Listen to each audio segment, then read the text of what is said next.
Serena Williams celebrates her victory against Anastasija SevastovaSix-time champion. Serena Williams swept aside Anastasija Sevastova Thursday to reach a 9th U.S. Open final, where she'll face Japanese trailblazer Naomi Osaka.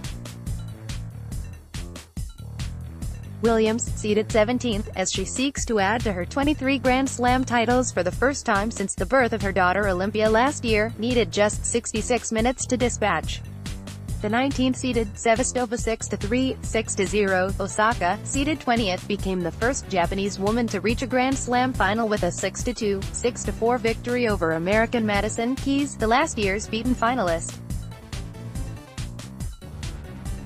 Williams called her return to the U.S. Open final for a 9th time incredible, given that she was undergoing surgery for life-threatening blood clots this time last year in the wake of giving birth. To come from that, in the hospital bed, not being able to move and walk and do anything, now only a year later, I'm not training, but I'm actually in these finals, in 2 in a row, said Williams, who also reached the final at Wimbledon. To come this far so fast.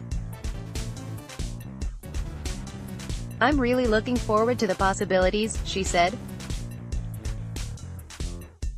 Williams lost out in the semi-finals of her last 2 U.S. Opens, in 2015 and 2016, but with 6 titles in New York she needs just one more to surpass Chris Evert for most all-time, and she needs just one more Grand Slam title to equal Australian Margaret Court's all-time record of 24. Osaka, 20 and in the last 4 at a slam for the first time, admitted she was driven by the idea of facing Williams.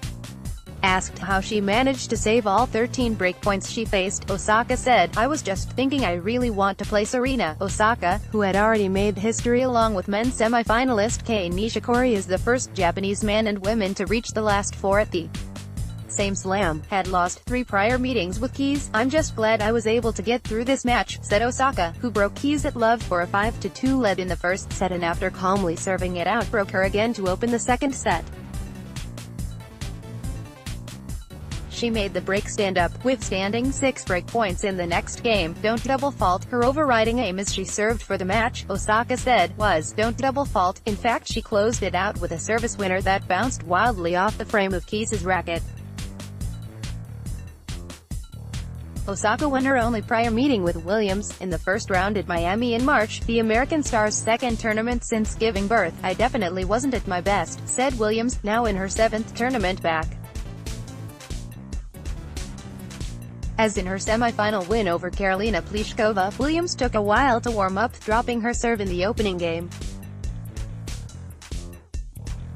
But she was back on terms after a break for 2-2, getting the break when Sevastova's attempt at a drop shot from deep in the court failed to make it over the net.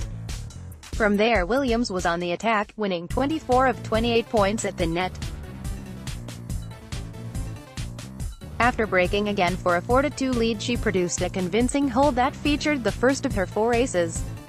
Serving for the first set, she opened with a 120 mph, 193 km/h ace and Sevastova was out of answers. "I've been working hard on my volleys," Williams said of her aggressive game plan.